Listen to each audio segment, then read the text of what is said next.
है कि सर गुरुजी के आदेश बता करके इन्होंने जो भी ऑथराइज अनऑथराइज भक्तों को डरा के कि भाई तुम्हारे को नाम नहीं दिया जाएगा, तुम्हारे को गुरुजी तो ये कहते हैं भाई तुम्हें चींटी मारने में पाप लगेगा। उसका मुठभेड़ में यही था कि गुरुजी ने साफ कहा कि भाई मेरे को भी रोक रखा था, मुझे भी अंदर बंधक बना रखा था। आश्रम किसके आश्रम कंट्रोल में है ये RSS के, और जिनके इंचार्ज ये 8 जनों के नाम हमने लिख के दे रखे हैं। उसमें गुरुजी का भाई भी है महेंद्र उर्फ मोहनलाल। से पहले तो दो मेजोरिटी हैं, एक RSS है जिसको कि राष्ट्रीय समाज सेवा समिति कहा जाता है, जिसके बारे में हमारे गुरुजी ने जिस टाइम 2014 में बरवाला कांड हुआ था उस टाइम हमारे गुरुजी ने उसको नकार दिया था कि राष्ट्रीय समाज समिति मेरी नहीं है। वो प्रूफ हमने सारे जो भी जिलाधीश वगैरह हैं इनके पास लगाए हुए हैं। तो RSS समिति ने ही ये सारा जो भी कांड को प्रारूप दिया था वो सारा RSS समिति ने दिया है। क्या कांड है? जो बरवाला कांड था। अच्छा। हाँ जी, थोड़ा संक्षेप में बताते हमारे दर्शकों को क्या कांड हुआ था। तो कांड ये हुआ था कि गुरुजी ने 2012 में 11 में स्टेटमेंट दी थी कि मेरे बाद कोई भी इस गुरु गद्दी पर नहीं बैठेगा। अच्छा। हाँ जी, तो उसमें जो गुरुजी के एक भाई हैं जिनका नाम है महेंद्र उर्फ मोहनलाल, जो कि अब नाम बदल के रह रहे हैं, तो उन्होंने ही वो अपना सारा सिस्टम ये बना के बैठे थे कि गुरु गद्दी पे मैं बैठूंगा। तो उन्होंने धोखाधड़ी कहो या कैसे भी कहो, उन्होंने गुरुजी की समिति को ख़त्म करके अपनी एक नई समिति जिसका दास अभी नाम बता रहा है RSS। आपके ज्ञान के लिए ये बता दूं, RSS आर्य समाजी से नहीं है, मतलब हमारा RSS है राष्ट्रीय समाज सेवा समिति, राष्ट्रीय सेवक संघ नहीं, राष्ट्रीय समाज सेवा समिति, जो कि गुरुजी ने नहीं बनाई। गुरुजी ने मीडिया के सामने सबसे सामने बोला है। उसने ही ये कमांडो वगैरह बनाए थे जिनके पास हमारे प्रूफ भी हैं, जिनके एवज में हमारे पास प्रूफ भी हैं। जो उन्होंने बिल्ले बनाए थे, उन्होंने आदेश वहाँ से ये निकाल दिया जब वो कांड हुआ था कि वो सारे बिल्ले वगैरह डॉक्यूमेंट्स वगैरह सब जला दिए जाएँ, लेकिन हमने वो अभी तक नहीं फेंके हैं, वो अपने पास प्रूफ के तौर पे रखे हुए हैं। तो इस मीटिंग का मतलब ये है कि हमने सब जगह जा करके इनकी दरख्वास्त दी है, लेकिन हमारी सुनवाई तो हुई है लेकिन वो स्तर पर नहीं हुई। तो षड्यंत्र क्या लग रहा है आपको जेल में है जो? षड्यंत्र ये है कि सर गुरुजी के आदेश बता करके इन्होंने जो भी ऑथराइज अनऑथराइज भक्तों को डरा के कि भाई तुम्हारे को नाम नहीं दिया जाएगा, तुम्हारे को ये हो जाएगा, तुम्हारे को आश्रम में नहीं घुसने दिया जाएगा, ये सब तरीके के इनके डरा करके इनको समिति बनाया, ब्लैक कमांडो बनाए गए, सारी सिस्टम को बिगाड़ा गया। और जो कमांडो बनाए गए थे और जो पुलिस में और उसमें मुठभेड़ हुई, उसमें उसका क्या उसका मुठभेड़ में यही था कि गुरुजी ने साफ कहा कि भाई मेरे को भी रोक रखा था, मुझे भी अंदर बंधक बना रखा था। तो जो खुद बंधक है वो दूसरों को कैसे बंधक बना सकता है? तो गुरुजी के आदेश से नहीं हुआ था वो? जी नहीं। किसके आदेश से हो रही थी वो? ये RSS समिति जो है RSS जो है ये उसके आदेश से सारा हो रहा था, क्योंकि गुरुजी ने हमारे सामने आगे कभी नहीं कहा कि भाई तुम कमांडो बनो या लाठी बम पत्थर मारने की ट्रेनिंग लो। कभी हमारे सामने गुरुजी ने आगे कभी नहीं कहा हमारे सामने। गुरुजी तो ये कहते हैं भाई तुम्हें चींटी मारने में पाप लगेगा। तो किसके कहने पर कर रहे थे? ये सारा RSS के कहने पे हुआ है सारा कुछ। कौन है उसका मालिक? उसका हेड इंचार्ज हम वहाँ पे डॉक्यूमेंट्स दे के आए हुए हैं, चंडीगढ़ हाईकोर्ट में भी दिए हैं, सब दिए हैं, और हमारे पास एक फ़ोटो भी है। उन्होंने क्या कराया कि ये 2012 के अंदर ये सारी समिति अपनी बनी, जिसमें कि जो पुरानी समिति थी गुरुजी की उसका नाम था बंदी छोड़ भक्ति मुक्ति ट्रस्ट। अब इन्होंने उसको कबीर परमेश्वर ट्रस्ट बना दिया। किसने बनाया? ये गुरुजी के भाई द्वारा बनाई गई है, महेंद्र के द्वारा। अच्छा। उसके साथ 8 जने और भी हैं जिनके की हमने लेटर हाईकोर्ट में भी लगा रखे हैं, चंडीगढ़ हाईकोर्ट में भी दे के आए हैं, और जो वहाँ के जितने भी आला अधिकारी हैं उन सब के पास हमने 15-15 किलो की फाइल भेजी हैं, लेकिन उसके बावजूद भी इस रोटेशन को आगे नहीं बढ़ाया जा रहा है। तो सारा खेल मतलब संत महाराज जो इनके भाई खेल रहे हैं? हाँ जी, रामपाल जी के भाई हैं। रामपाल जी के भाई हैं, उनका नाम है महेंद्र। हाँ। गुरुजी के ऊपर तो आरोप ये भी है कि उन्होंने तारीखें क्रॉस की, तारीखों पर नहीं पहुंचे। जब कोर्ट में तारीख लग रही थी तो तारीख में नहीं पहुंच पा रहे थे, इसीलिए कोर्ट ने उनको दोबारा गिरफ्तार किया और उनकी बेल भी खारिज कर दी है। जी, उसके बारे में दास बताएगा। हम चंडीगढ़ में थे, 25 अक्टूबर की बात है, दिवाली के दूसरे तीसरे दिन की बात है ये। तो जब हम वहाँ पहुँचे चंडीगढ़ पे, हमारे को बुलाया गया बरगला करके बहकार करके। की बात है ये 2016 पता नहीं 2015 की बात है। चंडीगढ़ रेलवे स्टेशन पे बुलाया हमारे सबको। वहाँ पे कम से कम 50-60 हज़ार के करीब पब्लिक थी, जो कि स्टेशन की सारी दुर्दशा ख़राब कर दी वहाँ पे, क्योंकि उस सिस्टम था नहीं वहाँ पे, कोई हगने मूतने का कोई सिस्टम बना रखा था इन्होंने, वो सारा सड़ा दिया पूरा स्टेशन। और वहाँ पे इन्होंने एक तरीके का समझ लो कि स्टेशन को हाईजैक कर लिया पूरा। और अभी क्या आरोप है संत रामपाल जी पे? जो संत रामपाल जी पे अभी क्या आरोप है, किस आरोप में बंद हैं जेल में? संत रामपाल जी महाराज पे एक तो देशद्रोह का मुकदमा चल रहा है 428 और 429 है और 430 में गुरु जी को सजा हो चुकी है। 426/14, 427/14, इनमें गुरु जी बाइज्जत बरी हो रखे हैं। जब वो गुरु जी बाइज्जत बरी हो रखे हैं बंधक बनाने के केस में, और जो खुद कह रहा है कि मैं बंधक हूँ, वो दूसरे को बंधक कैसे बना सकता है? तो ये हमारी जांच का विषय है। और हम जांच के लिए जब भी हिसार गए हैं, रोहतक गए हैं या चंडीगढ़ गए हैं, तो वो 4th क्लास के रैंक अफसर से उसकी जांच करा दी जाती है। अब आप चोर से जाके पूछोगे भाई आपने चोरी करी, वो बताएगा कि चोरी करी मैंने।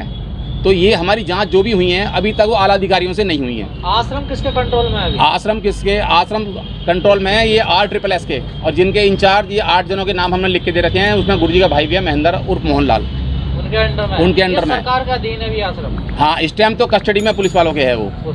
हाँ, प्रशासन के कस्टडी में। हाँ जी।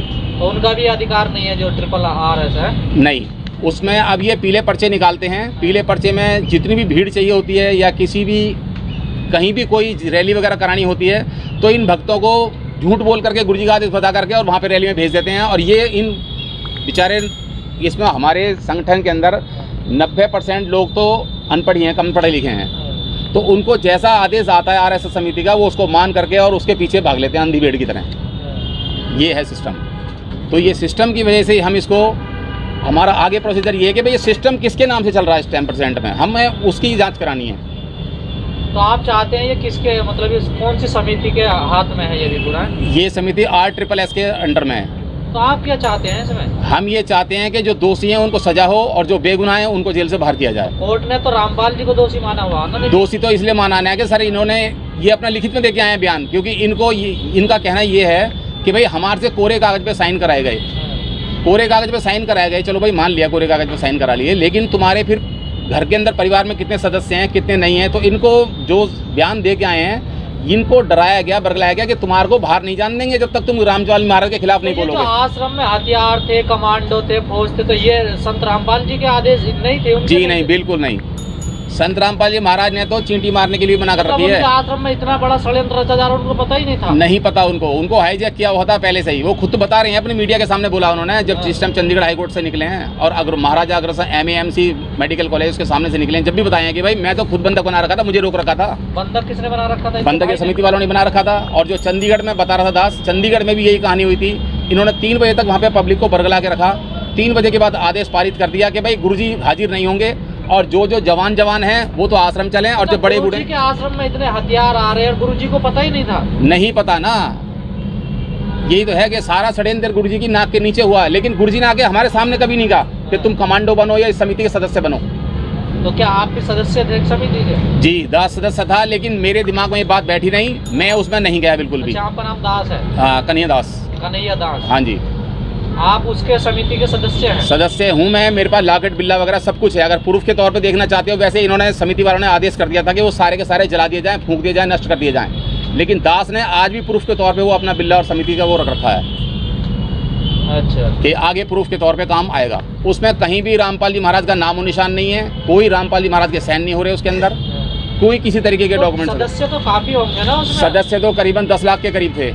तो कहाँ है वो सारे सदस्य? सारे सदस्य डर के मारे कोई सामने आता ही नहीं है।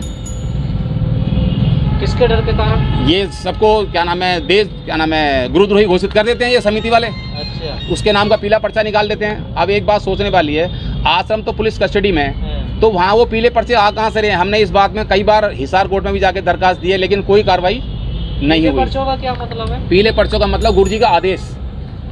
अच्छा। हाँ, और हमने डॉक्यूमेंट्स में लगाया है, RTI लगाई है, हिसार में लगाई थी, हिसार में लगाई है। उसमें RTI में जवाब आया कि आज तक यहाँ से कोई भी पंपलेट, कोई ऑडियो, कोई वीडियो, किसी तरीके का आदेश जारी नहीं किया गया है। कोई आदेश नहीं हुआ है कोई भी। ये आदेश करवाता कौन? ये आदेश RSSS जो समिति है वो करवाती है सबके। ये जो सदस्य हैं? जी। उसका प्रमुख कौन है? उसके प्रमुख में ये है, क्या नाम है, महेंद्र, गुरुजी के भाई जो है मोहनलाल। हाँ जी। तो आप चाहते हो समिति को भंग किया जाए, नई समिति बनाई जाए? भाई भंग करा जाए वो तो बात आ गई अलग, लेकिन पहले ये समिति जो पारित कर रही है आदेश, इसको रोका जाए सबसे पहले। अच्छा, जो फैसले ले रही है? हाँ, ये जो समिति फैसले देती है, जो भी भाई बात बोलती है, भाई क्योंकि भगत तो अंधी भेड़ की तरह होते हैं, जहाँ से आदेश हुआ एकदम भाग लेते हैं वहीं के वहीं सारे के सारे। तो क्या अभी भी लग रहा है सत्संग वगैरह होता है क्या? नहीं, सत्संग वगैरह तो ये नामदान केंद्र पे नामदान केंद्र खोले हैं इन्होंने। वो नामदान केंद्र भी इनके फर्जी हैं। उसके बारे में भी हमने RTI लगाई थी, उसमें गुरुजी ने साफ कहा है कि भाई प्रचार प्रसार करना है, लेकिन सत्संग वो नामदान केंद्र वगैरह खोलने का मतलब ये है जो गुरुजी के नाम से काम हो रहा है वो सब बंद हो जाना चाहिए, सारा बंद हो जाना चाहिए, A to Z। आपकी मांग ये है जी, तो आप पुलिस से बात करें इस मामले? हमने सबसे बात करी है, लेकिन कोई इसमें आगे आने को राजी नहीं है। और वो फर्स्ट क्लास के रैंक ऑफिसर के आगे हम जाके अपनी कंप्लेंट धरते हैं, वो 4th क्लास के हवलदार से या किसी सिपाही से उसकी रिपोर्ट लिखवा कर और हमारे को सामने पेश कर देता है। गृह मंत्रालय में, DPTO में, सब जगह हमने कंप्लेंट भेजी है A to Z। हमने इतनी जगह कंप्लेंट भेजी है कि कम से कम 14-15 हज़ार के करीब पेपर लग चुके हैं उनके अंदर।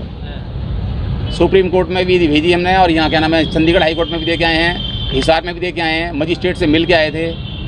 और अभी हमारी मुलाकात हुई है मजिस्ट्रेट से, हिसार के जो DR चालिया ने, जिन्होंने संत रामपाल जी महाराज को सज़ा सुनाई थी, उससे ही बात हुई है। ये मामला तो कोर्ट में भी जा सकता है ना कि ये मामला कोर्ट जेल में और उनके नाम से बाहर काम हो रहा है। ये भगत जी बात तो वही है ना कि ये करेंगे तो अधिकारी, लेकिन वो अधिकारी इस काम को करते नहीं है। 4th क्लास के रैंक के अफसर को पकड़ा देते हैं। सब मिले हुए हैं, सबका सिस्टम यही है। कोई उस RSS समिति के आगे कोई मुंह अपना नहीं खोलता है। इतनी पावरफुल है वो काम जी, क्यों ना, जो भी यहाँ पे गए हैं, जो उनके नहीं मानता है उसके हाथ पर तोड़वा देते हैं। ट्रेनों में कईयों को मार मार के फेंका है। कई बार कांड हुए हैं ऐसे, एक बार नहीं। गवाह इस चीज़ के हमारे पास प्रूफ हैं, जिन के चोट लगी है सबके। अब क्या नाम है बताइए? मेरा नाम कन्हैया दास है, दिल्ली बदरपुर से रहता हूँ मैं। अरे आओ यार फटाफट इधर से, हो गया इनका, खत्म हो गया।